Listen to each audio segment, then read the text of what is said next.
سال مسجد میں 2-4 لوگ بھی اگر اعتکاف میں بیٹھ جائیں تو یہ سنت مؤکدہ پورے محلے کی طرف سے پوری ہو جاتی ہے.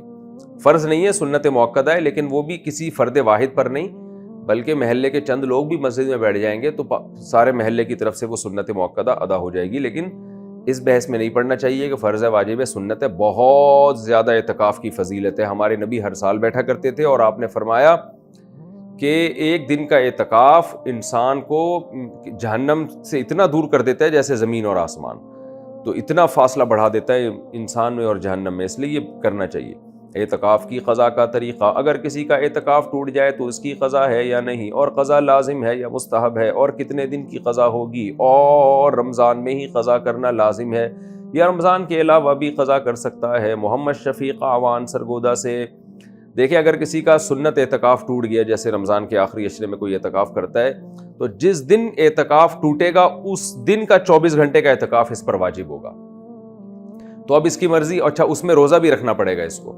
اب اس کی مرضی ہے کہ اسی دن کر لے، جیسے اس کا اعتکاف ٹوٹ گیا دوپہر 4 بجے، تو اب کوئی بات نہیں، شام کو غروب آفتاب سے پہلے یہ اسی دن قضا کی نیت کرے کہ بھئی آج کا جو دن کا میرا اعتکاف ٹوٹا ہے میں اس کی قضا کر رہا ہوں، اور اسی دن کی قضا کی نیت سے یہ بس بیٹھ جائے مسجد میں. یہ والا اعتکاف تو ٹوٹ گیا، جو 10 دن کی اس نے نیت کی تھی وہ تو گیا. اب جس دن ٹوٹا ہے وہ والے دن کی قضا کر لے یہ، اور 24 گھنٹے مکمل کر لے مسجد میں روزے کے ساتھ، تو یہ اس کی قضا ایک دن کی پوری ہو گئی. آگے اس کا نفلی اعتکاف ہے، کرنا چاہے چلائے، نہیں کرنا چاہتا نہیں کرے، لیکن بہتر ہے کنٹینیو کر لے 10 دن تک. تو یہ ایک دن کی، پھر یہ اس دن نہیں کیا تو رمضان کے بعد بھی ہو سکتی ہے، لیکن پھر رمضان کے بعد مسجد میں آ کے مغرب سے پہلے بیٹھنا پڑے گا اور اگلے دن روزہ بھی رکھنا پڑے گا اس کو. تو 24 گھنٹہ مسجد میں گزار لے اعتکاف کی نیت سے روزے کے ساتھ، تو یہ قضا ہو جائے گی. اچھا بھائی، یہ رمضان کا آخری جمعہ اور قضاء عمری، یہ بات صحیح ہے کہ جس شخص کی نمازیں قضا ہو اور معلوم نہیں کہ کتنی ہے تو وہ رمضان کے آخری جمعے کے دن 4 رکعت پڑھے. اس طرح کہ ہر رکعت میں سورہ فاتحہ کے بعد 7 دفعہ آیت الکرسی اور 15 دفعہ دوسری سورت پڑھے، تو اس کی 700 سالوں کی نمازوں کا بھی کفارہ ہو جائے گا. محمد ندیم کراچی سے. بالکل نہیں ہے، 100% غلط ہے یہ بات. اگر آپ کے ذمے نمازیں قضا ہیں تو جب تک آپ پڑھیں گے نہیں وہ آپ کے ذمے سے ساقط نہیں ہوں گی، ان کو قضا کرنا پڑے گا. اس لیے اچھے بچوں کی طرح قضاء عمری شروع کر دیں. کیا مختلف ملکوں میں شب قدر الگ الگ ہوتی ہے؟ لیلۃ القدر کی رات صرف ایک ہوتی ہے، جبکہ پاکستان اور سعودیہ میں ایک روزے کا فرق ہوتا ہے. تو راتیں بھی دونوں ملکوں میں مختلف رہتی ہیں، اس بارے میں وضاحت فرماتے ہیں عبد الباسط. دیکھیں شریعت میں جو عبادتیں ہیں نا، ان کے لیے وقت جو ہے نا، ٹائم، یہ یا تو معیار ہوتا ہے یا ظرف ہوتا ہے. یہ فقہی اصطلاح ہے، فقہا بہتر جانتے ہیں. تو یہ ہر ملک کا اپنے حساب سے ہوتا ہے. جیسے فجر کے وقت فرشتوں کا حضور ہوتا ہے، قرآن میں آتا ہے. اب فجر یہاں جب ہو رہی ہے تو سعودی عرب میں تو 2 گھنٹے بعد ہوگی. تو اب یہ تھوڑی ہے کہ یہاں فرشتے آ گئے تو سعودی عرب میں ابھی فجر نہیں ہوئی ہے تو وہ پہلے ہی وہاں پہ آ جائیں، فجر کے فرشتے جو آتے ہیں.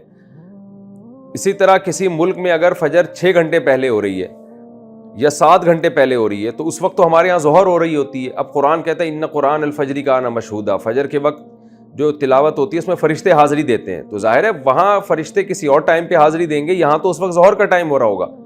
تو اسی طرح لیلۃ القدر بھی ہر ملک میں اپنے حساب سے ہوتی ہے. اس کی بڑی مضبوط دلیل یہ ہے کہ اگر سب جگہ ایک ہی دن پہ لیلۃ القدر ہوتی تو پھر بہت سے ملکوں میں تو اس دن لیل ہی نہیں ہوتی، رات ہی نہیں ہوتی، تو وہاں لیلۃ القدر کہاں سے ہوگی؟ مثال کے طور پر یہاں رات 12 بج رہے ہوتے ہیں تو امریکہ میں تو دوپہر کے 12 بج رہے ہوتے ہیں اس وقت.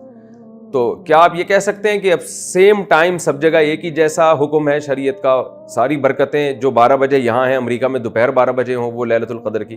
ایسا نہیں ہے. تو اس سے صاف پتہ چلتا ہے کہ لیلۃ القدر 2 بھی ہو سکتی ہیں. یعنی فار ایگزامپل اگر 21ویں رات کو لیلۃ القدر تھی سعودی عرب میں تو وہ اگلے دن ہمارے ہاں 21ویں رات ہیں تو ہمارے ہاں اگلے دن ہوگی. تو یہ اللہ کے لیے کوئی مشکل نہیں ہے. جیسے ہمارے ہاں عید کا دن ایک دن بعد ہوتا ہے عام طور پر، سعودی عرب میں عید کا دن ایک دن پہلے ہوتا ہے. تو عید کے دن کی جو برکتیں اللہ نے رکھی ہیں وہ سعودی عرب میں ایک دن پہلے ہو جائیں گی، ہمارے یہاں ایک دن بعد ہوں گی. اللہ کے لیے کوئی مشکل کام نہیں ہے. تو اس لیے راجح بات یہی ہے کہ لیلۃ القدر کی رات پوری دنیا میں ایک نہیں ہوتی، کیونکہ پوری دنیا میں اس وقت رات ہی نہیں ہو رہی ہوتی، بہت سے ملکوں میں تو دوپہر ہو رہی ہوتی ہے. تو ہر وقت کا اپنا، ہر عبادت کے لیے اس ملک کا جو وقت ہے وہ ظرف ہوتا ہے اور وہ معیار ہوتا ہے. تو اس ملک میں اگر وہ رات ہے تو اس ملک میں لیلۃ القدر ہوگی، اس ملک میں وہ رات ابھی شروع ہی نہیں ہوئی ہے تو وہ لیلۃ القدر اس ملک میں نہیں ہوگی۔